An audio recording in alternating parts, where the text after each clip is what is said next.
여호와께서 이와 같이 말씀하시되 너는 유다 왕의 집에 내려가서 거기에서 이 말을 선언하여 이르기를 다윗의 왕이 앉은 유다 왕이여 너와 내 신하와 이 문들로 들어오는 내 백성은 여호와의 말씀을 들을지니라. 거룩한 새벽의 기도자 여러분, 생명의 말씀에 부름을 듣게 하시고 그 앞에 무릎 꿇을 영광으로 날마다 주 앞에 정직하기를 소망합니다. 오늘 우리가 읽어갈 말씀은 예레미야 22장 1절로부터 9절까지의 말씀으로서 우리는 예레미야 21장부터 29장까지 역사적인 배경을 통하여 다시 하나님의 말씀이 조목조목 왜 나라가 멸망하고 바벨론 포로로 끌려가야만 했는지에 대한 제목을 다시 역사적인 정황에서 순서를 따라 주어진 것은 아니지만 곳곳에서 유다 왕들을 거명해내서 그들의 죄악상을 고발하고 일깨우고 나라 멸망의 슬픈 책임을 다시 유다 지도자들에게 묻고 있는 내용을 읽어가고 있는 겁니다. 그렇다면 그 역사적인 배경을 알아야 되겠지요. 예레미야 11장부터 20장까지가 언약이 깨진 유다의 죄악에 대한 반복된 이야기들을 마지막에는 상징행위 미치광이 행동을 나타내 보이고 20장 그 슬픈 예레미야의 넋두리를 들었다면 이제 이렇게 21장부터는 우리가 21장에서 살펴본 대로 제일 먼저 유다의 마지막 왕 시드키야의 고발을 통하여 유다 왕가가 고발이 된다면 오늘 이제 22장 시작부터 유다 왕가에 대한 이야기들이 이제 거명이 되기 시작합니다. 다시 확인해 보겠습니다. 요시아가 무깃도의 전투에 나갔다가 뜻밖의 그 율법을 발견하고 마지막 부흥을 일으키고 그 역사의 열매도 보지 못한 채 무너져 가죠. 그 이스라엘 나라의 멸망의 근원을 예레미야는 어디서 찾았습니까? 므낫세의 죄악이라고 거명을 하게 되죠. 암흑이 들어오게 된 거죠. 그리고 짧은 연대를 보십시오. 그리고 그 유명한 이제 609년이 시작이 됩니다. 요시야의 세 아들과 손자 이 네 명이 마지막 유다 멸망의 왕이고요. 여아하스가 둘째 아들입니다. 여호야김이 첫째 아들입니다. 순서를 잘 기억하시고 요 두 왕은 애굽의 지배 아래 신음하게 됩니다. 애굽의 지배 아래 신음하게 됩니다. 여호아하스는 3개월, 여호야김은 10여 년 사역하게 됩니다. 여호야김의 아들, 이 손자죠. 요시야에게는 이게 손자가 이제는 바벨론의 지배 가운데 떨어지게 됩니다. 여호야김도 3개월 통치하고 마지막에 시드기야 10년이 통치가 되므로 한 20여 년의 상황 혼란 속에 이스라엘 역사가 망국의 서름과 포로길로 떨어지게 됩니다. 이 역사적인 배경을 확인하시고 여기 지금 둘째 아들, 첫째 아들, 첫 손자, 맏손자 요시야에게 요시야의 세 번째 아들 시드기야로 이스라엘 역사가 매듭이 지어집니다. 이 유다 왕가에 대한 제목을 이제 역사적으로 다시 묻습니다. 유다 왕권의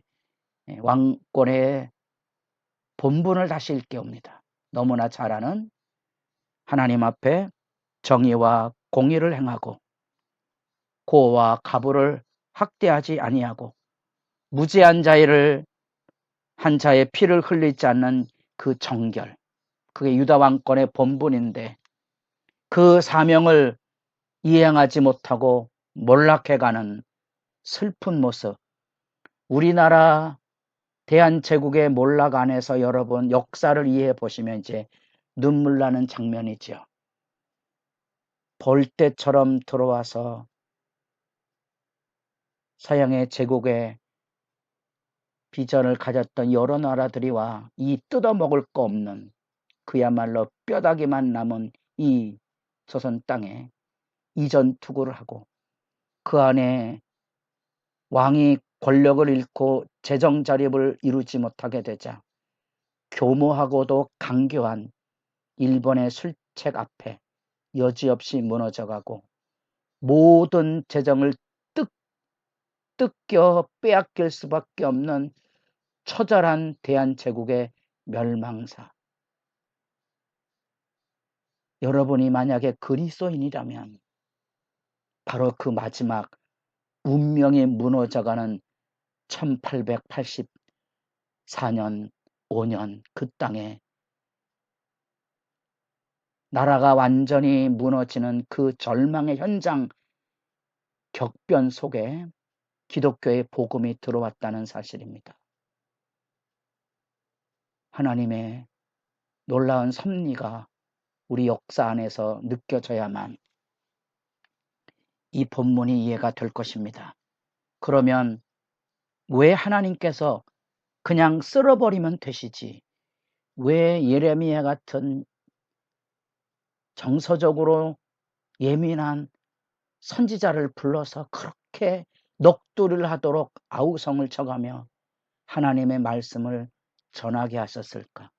그리고 제2편 역사적인 배경을 따라서 왕들의 책임을 묻고 심판을 전하고 회개의 책임을 열어주고 또다시 심판에 대한 이야기를 조목조목 반복해서 할까요? 하나님의 말씀을 마음에 씨 뿌리는 거죠. 허망한 겁니다. 아무도 듣지 않는. 그러나 놀랍지만 그 씨 뿌림이 헛되지 않아야 해서 자, 이 어두운 부분을 읽어가는 희망을 자주 제가 이야기했습니다. 우선 손쉽게 다니엘서 9장을 자주 읽어보시고 그 포로기의 절망의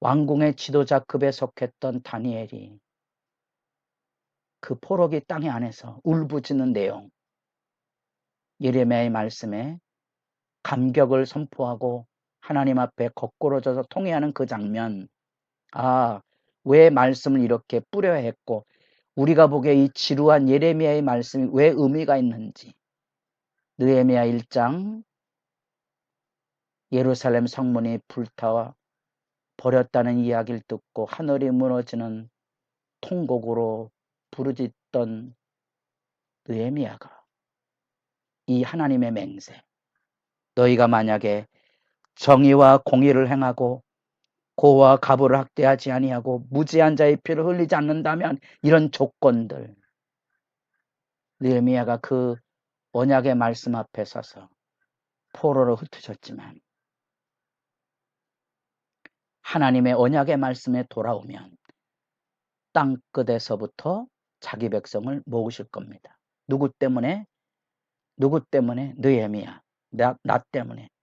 내가 하나님 앞에 정의를 행하고 공의를 베풀며 하나님의 말씀 앞에 바로 서면 도와주시겠지요? 다시 모아주실 거지요? 그 위대한 이야기, 예레미야의 애통의 기도를 통하여 배우는 위대한 감격의 희망, 하나님의 말씀을 마음에 새기고 일어나자. 그래서 예레미야 31장에 이루어지는 새 언약의 시대, 비록 눈앞에 펼쳐지는 현실 포로기와 눈물 골짜기를 넘어가며 그 연수가 70이 달해야만 되는 그 역사적인 깊은 수렁을 건너가야 되지만 반드시 돌아올 것이다. 누구에게? 마음을 깨끗게 하는 하나님의 은혜가 열리던 사람들에게. 그래서 시편 119편 176절도 자주 강조했습니다.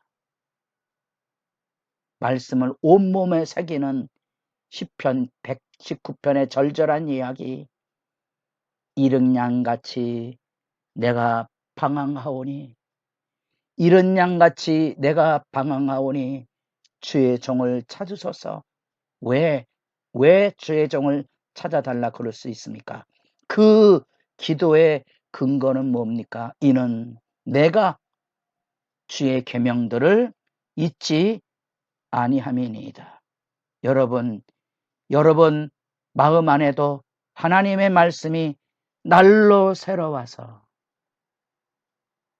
죄악이 아닌 말씀이 기억나고 은혜가 기억나고 소중하고 감사한 사람들이 기억나는 그 마음, 휘말리는 심판의 회오리 속에 통곡하지만 여호와께서 이 절망의 현장 안에서 5절, 그러나 너희가 이 말을 듣지 아니하면 내가 나를 두고 맹세하노니 이 집이 황폐하리라.